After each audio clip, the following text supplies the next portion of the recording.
All right. I want to go to one more question, and then I'm going to start taking live questions here. But somebody wrote this in. Good morning. I had my son's IEP Zoom meeting yesterday, but this was like 2 days ago.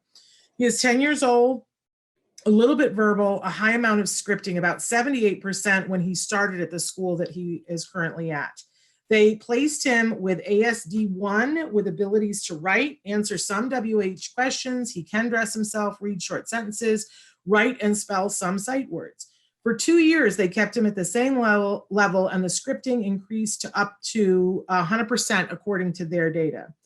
She says that I have noticed decreases because they did not apply the recommendations on the IEP for almost 2 years, and that during that time, she did not receive feedback from the speech therapist or the OT.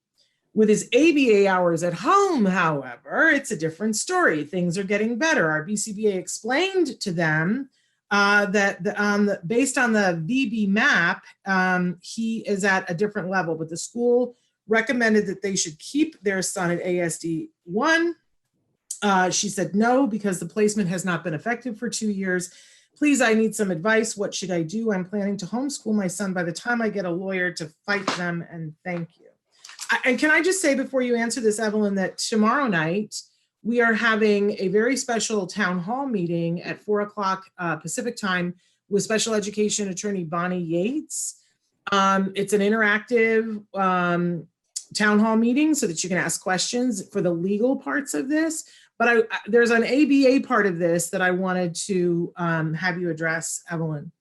But check out on Autism Live's Facebook page to know how to get on to that meeting tomorrow with Evelyn Kung.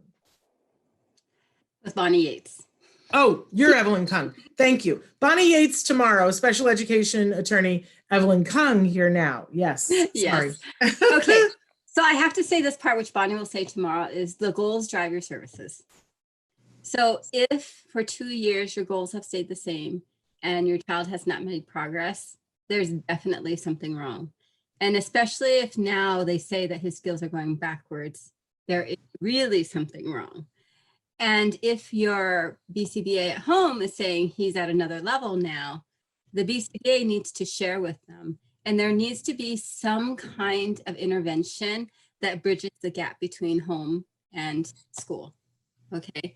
And the best way to do that would be to have your BCBA start consulting with your district or with the school, the environment, to start bringing over some of those goals, some of the things that he's learned at home need to be generalized to the school setting, need to be generalized to the teacher and to peers and everybody around, in his environment. So it's important that those goals, that there be some kind of working together where you become a team and be able to have the goal. The BCBA knows what works for him already at home. So now it's time to generalize. So it's time for her to share that.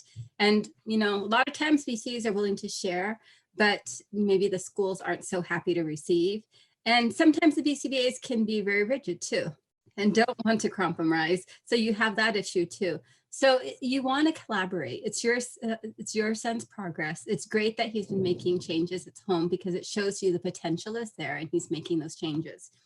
One of the things that I always tell people about stereotypy or scripting or any type of self-stimulatory behavior is that there are studies there that show that the more stereotypy there is, the less functional skills there are. And the higher the functional skills move, the lower the stereotypy goes, because they only have so much time in their day. So it's either gonna go one way or the other. And it's usually a balance. When stereotypy is very high, functional behavior goes down. When functional behavior goes up, stereotypy goes down. And you see that movement all the time in learning. So if his stereotypy is actually increasing and his scripting is 100%, it's not a good thing. That means that at school, he's probably not forced to use any of the skills he knows how to use. Okay, so, there's a lot of, whether it's the one-on-one that's ABA trained and can bridge the gap for consistency and generalization, or whether it's training somebody at the school to understand what his baseline skills are and how to increase them, that's going to be something. But one of the things I have to say to you is kids who script and kids who can learn a lot of the skills that you mentioned have a lot of potential. So there's a big chance that if you really push this into the school setting, and that generalization, he probably will be able to do a whole lot more than he's doing now. So you really want that because he's young enough where he's going to make a lot of change. And you need him to make those changes young because it takes a while for them to take. It takes a while. They might master a skill, but doing it every day at a fluent level is a whole different skill. So you want to do this as fast as you can. And maybe school right now isn't the place for him, but if you're going to homeschool, what it shows you is that he needs a generalized environment to generalize his skills in. Because for whatever reason, he is not generalizing those skills that he's learning at home and making progress into that setting. So if you do homeschool, you need to find another social setting to bridge those skills, because right now he's not bridging them. And that is a concern for me, as like, if I'm listening to everything that you're saying, it's great that he has potential, which I want to push even more. When I see kids have this kind of potential, I'm all about parents need to know that they have the potential. And they need to know it at a level where they're going to be really willing to push it. And I know that in smaller school settings or smaller towns, it's hard when you know everybody, and it's harder to like push the agenda at the school if the principal lives next door to you, and things like that. But those are things to contend with because your kid needs to learn it now, and there needs to be a generalization component. And, it very much shows you that if he's not bringing those skills over to the school, if you homeschool, you have to have another social environment for him to generalize to, because it's not working right now with it just at home. He's learning a lot, which is great, but it's not moving to any other environment. And in the long run, we need him to be functional across all environments with whoever is there. And that's the big goal. So, I would really encourage you ABA wise, like, there's lots of opportunities, whether it's getting, your home therapist to be an aide at school for part of the time or all the time, whatever the BCBA recommends, or if it's training, having your BCBA train an aide, a paraprofessional at school, be able to implement, the behavior intervention plans and the skills, or whether it's just like providing consultation that might help. There's a lot of different things get done, but you need to collaborate with the school setting so that they can get things done.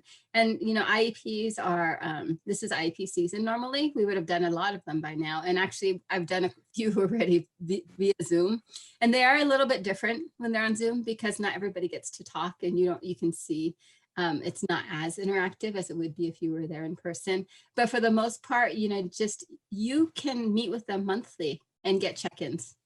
You have the right as a parent. You can say like, hey, like, I think, I can't remember what it is, but I know Bonnie will know, but you can call an IEP every 30 days if you want. Yeah.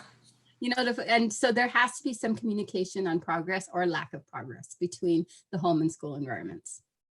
In fact, they have a legal obligation to give you, I think it's 4 a year updates. And the fact, if you can prove that they have not given you any updates, it's like playing poker, this legal game and I don't mean to make light of it because the end of the game, it's your child's education, right? But there are all these legal chess moves that have to be made. So it's like poker. And the fact that they did not give you updates, if you can prove that, that's an ace in your hand.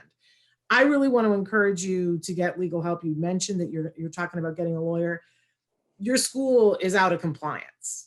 That's the phrase for it. They are out of compliance. They are not utilizing the IEP. They're not even following the letter of the law, which is that they have to give you updates. I wanted you to hear all the ABA parts of it, but I think, it's very hard to say on this much information, but it seems clear your school is out of compliance. So a lawyer is going to help you to maximize what you get out of that, which often is that you get the right program. Horrible that it has to work that way, but utilize everything that you have, and you've got a couple of aces in your deck. But by the way, she said thank you, Evelyn, and said thank you for this wonderful show. Good.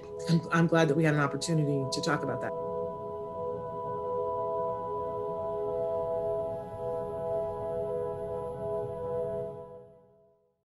Hey, thanks for watching Autism Live. To subscribe, click here. And if you'd like to check out some more of our videos, click here.